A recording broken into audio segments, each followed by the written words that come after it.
मेरे पिछले चार पीढ़ी का रिकॉर्ड देखेंगे साहब, मेरा नाना चंद्रू मियां जोशी है। चंद्रू मियां जोशी, किससे लड़ाई लड़ोगे आप? किसके ऊपर बुलेट चलाओगे आप? क्या चाहते हो आप हिंदुस्तान के अंदर? किस तरह का माहौल क्रिएट करना चाहते हो हिंदुस्तान के अंदर?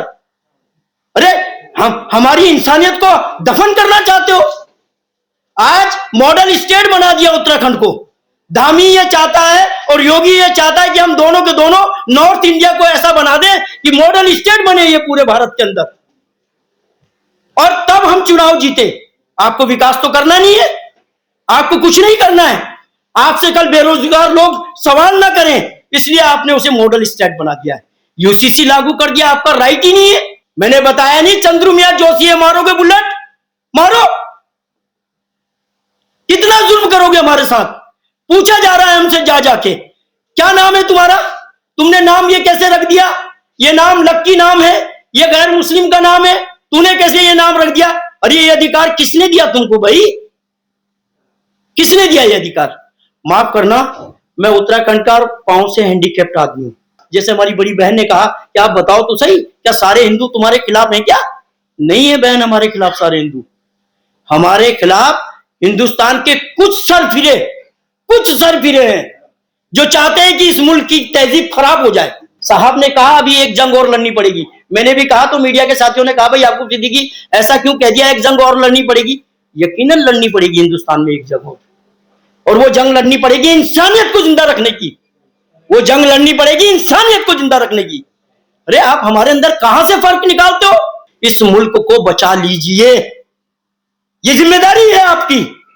ये मुल्क बहुत बेहतरीन मुल्क है और ये पूरी दुनिया का बेहतरीन मुल्क है। मैं जब बाहर के मुल्कों में सफर करता हूं तो मुझे हिंदुस्तान से बढ़िया मुल्क कहीं नजर नहीं आता। जब तक जालिम को आप उसके घर तक नहीं पहुंचाओगे, हिंदुस्तान के अंदर जुल्म बढ़ता चला जाएगा।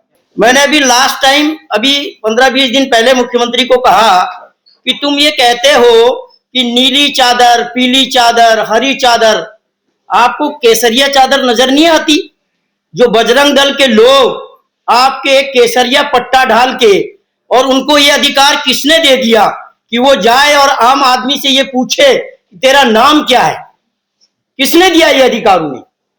ये जब मैंने कहा तो यहाँ पे उत्तराखंड के तमाम मुसलमानों के बारे में तो आपने कहा ये जग बीती है। मैं आपको आप बीती सुनाना चाहता हूं। वैसे मैं पहाड़ी आदमी हूं और पर्वत में रहा हूं, तो मेरा लहजा भी इस तरीके का है। मैं आपको आप बीती सुना रहा हूं। मैं वहां फॉर्मर मिनिस्टर रहा। आप अभी अगर गूगल में सर्च करेंगे तो एक इंसिडेंट आएगा आपके आगे 2019 का। उसमें मुझे बहुत बड़ा विलन पेश किया गया उत्तराखंड के अंदर, और यह कहा गया कि याकूब सिद्दीकी ने ऑन ड्यूटी एक इंस्पेक्टर को मारा है। और मुझे, प्रशांत भूषण साहब, मैं आपको सलूट करता हूं। आप तमाम हिंदुस्तान के लोगों के दर्द को समझते हैं, और मैं देखता हूं जब आप उस लड़ाई को, उस जंग को लड़ते हैं तो मुझे बड़ा फक्र महसूस होता है। लेकिन मैं खुद आप बीती आपको बता रहा हूं। 11 दिन मुझे जेल में रखा गया और बिना सर्च वारंट के मुझे दूसरे डिस्ट्रिक्ट से अरेस्ट किया गया। हिंदुस्तान के जितने भी कमीशन हैं मैंने तमाम पर रिपोर्ट की, और रिपोर्ट करने के बाद जब यह हुआ कि याकूब सिद्दीकी का इस इंसिडेंट से कोई लेना देना नहीं है, ड्यूरिंग द ट्रायल मुझे मजिस्ट्रेट ने कॉन्ग्लिजेंस लेके ये कहा, आईओ ने रिपोर्ट पेश की कि साहब याकूब सिद्दीकी इस इंसिडेंट में कहीं थे ही नहीं, और मुझे बाहर कर दिया गया। और अभी पिछले दिनों वो जब पूरा केस ट्रायल चला, और ट्रायल चलने के बाद हमको उसमें मेरे छोटे ब्रदर को, एक को, मुझे इंस्पेक्टर ने कहा कि सिद्दीकी सर हमें पुलिस की भी लाज बचानी है। देखिए क्या ड्रामा चल रहा है देश के अंदर। पुलिस की लाज बचानी है, इसलिए एक आदमी को एक्यूज करना पड़ेगा, 3 को हम बाहर कर देते हैं। अब जब पूरा ट्रायल चला, और ट्रायल चलने के बाद मैं आप बीती बता रहा हूं आपको, जब ट्रायल चला और चलने के बाद जब सुना गया तो सारे के सारे कोई था ही नहीं, कुछ था ही नहीं। सिर्फ बीइंग ए मुस्लिम्स टारगेट किया गया। और करने के बाद ह्यूमन राइट कमीशन से मैंने कहा कि इसकी सीबीआई जांच होनी चाहिए, जांच हो इसकी। उन्होंने ऑर्डर कर दिया। ऑर्डर करने के बाद आज भी उत्तराखंड शासन सचिवालय में वो धूल छाप भाग रहा है, वो ऑर्डर नहीं हो रहा है। मैं आप तमाम पत्रकार साथियों से और जो आप तमाम दिलों के दर्द को समझते हैं, मैं आपसे दरख्वास्त करना चाहता हूं। बहुत सारे लोग लड़ाई नहीं लड़ सकते, हमने लड़ाई लड़ी है और उस लड़ाई को आखिरी मुकाम तक लेके आया हूं। मैंने हाई कोर्ट से डायरेक्शन कराया है और ये कहा है कि जो ह्यूमन राइट कमीशन की रिपोर्ट है उसको इंप्लीमेंट कराइए इसमें सीबीआई। अरे उन लोगों को, याकूब सिद्दीकी का वो एक सामाजिक जीवन है। अभी आप गूगल में देखेंगे तो ऐसा पेश किया गया कि हिंदुस्तान का सबसे बड़ा टेररिस्ट मैं हूं। सर ये पेश किया गया मुझे। तो मेरी दरख्वास्त है आप तमाम साथियों से और आपसे भी दरख्वास्त करूंगा। मुझे सौभाग्य प्राप्त हुआ है कि आज मैं प्रशांत भूषण जी जैसे लोगों के साथ इस मंच को शेयर कर रहा हूं और मैं नदीम साहब आपको सलूट करता हूं। मेरे पास मुझे कोई ऐसा इन्विटेशन नहीं था और मुझे, क्योंकि मैं काफी लोगों को सुन रहा था, अंदर ही अंदर मेरे मन के अंदर ना न जाने कहां जहन, वो कल्चर है हमारा उत्तराखंड का, जब हम ठाकुर ब्राह्मण बैठ के एक टेबल पे खाना खाते थे, कहीं ये महसूस नहीं करते थे कि ये ठाकुर है और ये ब्राह्मण है। मेरे पिछले चार पीढ़ी का रिकॉर्ड देखेंगे साहब, मेरा नाना चंद्रू मियां जोशी है। चंद्रू मियां जोशी, किससे लड़ाई लड़ोगे आप? किसके ऊपर बुलेट चलाओगे आप? क्या चाहते हो आप हिंदुस्तान के अंदर? किस तरह का माहौल क्रिएट करना चाहते हो हिंदुस्तान के अंदर? अरे हमारी इंसानियत को दफन करना चाहते हो? आज मॉडल स्टेट बना दिया उत्तराखंड को। धामी ये चाहता है और योगी ये चाहता है कि हम दोनों के दोनों नॉर्थ इंडिया को ऐसा बना दें कि मॉडल स्टेट बने ये पूरे भारत के अंदर, और तब हम चुनाव जीते। आपको विकास तो करना नहीं है, आपको कुछ नहीं करना है, आपसे कल बेरोजगार लोग सवाल ना करें, इसलिए आपने उसे मॉडल स्टेट बना दिया है। यूसीसी लागू कर दिया, आपका राइट ही नहीं है, स्टेट का राइट ही नहीं है, और आपने स्टेट के अंदर यूसीसी लागू कर दिया।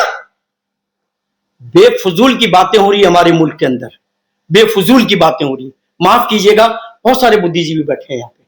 मैं एक चीज कहना चाहता हूं, मैं इंसान है, इंसानियत का पैगाम दो भाई। मैंने बताया नहीं चंद्रू मियां जोशी है, मारोगे बुलेट मारो। कितना जुल्म करोगे हमारे साथ? पूछा जा रहा है हमसे जा जाके, क्या नाम है तुम्हारा? तुमने नाम ये कैसे रख दिया? ये नाम लक्की नाम है, ये गैर मुस्लिम का नाम है, तूने कैसे ये नाम रख दिया?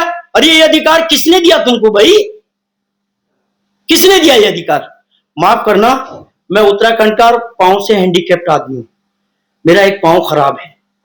और जैसे ही मैंने ये बयान मुख्यमंत्री के लिए कहा और मुख्यमंत्री से सवाल किया, जैसे हमारी बड़ी बहन ने कहा कि आप बताओ तो सही, क्या सारे हिंदू तुम्हारे खिलाफ हैं क्या? नहीं है बहन, हमारे खिलाफ सारे हिंदू, हमारे खिलाफ हिंदुस्तान के कुछ सरफिरे हैं जो चाहते हैं कि इस मुल्क की तहजीब खराब हो जाए, वो लोग हैं हमारे खिलाफ। सारा हिंदू भाई हमारे खिलाफ नहीं है। हम लोग जब 62 का गदर हुआ, मेरी दादी बताती है, मेरा जन्म नहीं हुआ था उस वक्त, शायद मैं पता नहीं क्या किस पोजीशन में कहां रहा हूंगा। मेरी दादी बताती है कि वहां के ब्राह्मण लोगों ने हमको प्रोटेक्ट किया। जब 4 सरफिरे लोग आ गए, उन्होंने कहा भाई ये मुसलमान है, इनको भगाओ यहां से।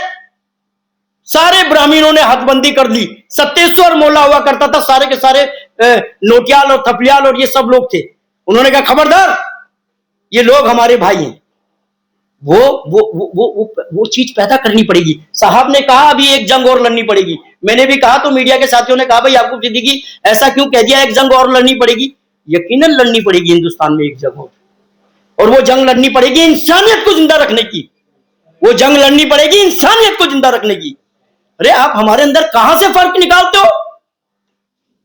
कैसे फर्क पैदा कर दोगे आप? इसलिए इस मुल्क की गंगी जमनी तहजीब बरकरार रहे, उसके लिए मैं तमाम साथियों से एक विनती करता हूं, प्रार्थना करता हूं, आप तमाम लोगों से। आप बहुत ही कोमल हृदय के लोग हो और तमाम हिंदुस्तान के पत्रकारों से आज पहली बार शायद मुझे याकूब सिद्दीकी को हिंदुस्तान के इस प्रेस क्लब में बोलने का मौका मिल रहा है। मैं आप सबसे प्रार्थना करता हूं और तमाम पत्रकार बंधुओं से प्रार्थना करता हूं, इस मुल्क को बचा लीजिए, ये जिम्मेदारी है आपकी। ये मुल्क बहुत बेहतरीन मुल्क है और ये पूरी दुनिया का बेहतरीन मुल्क है। मैं जब बाहर के मुल्कों में सफर करता हूं तो मुझे हिंदुस्तान से बढ़िया मुल्क कहीं नजर नहीं आता। इसलिए मेरे मुल्क को बचा लीजिए आप तमाम लोग, और तुम जैसे, आप जैसे लोग, बहन जैसी लोग, मैं आप सबसे विनती करता हूं।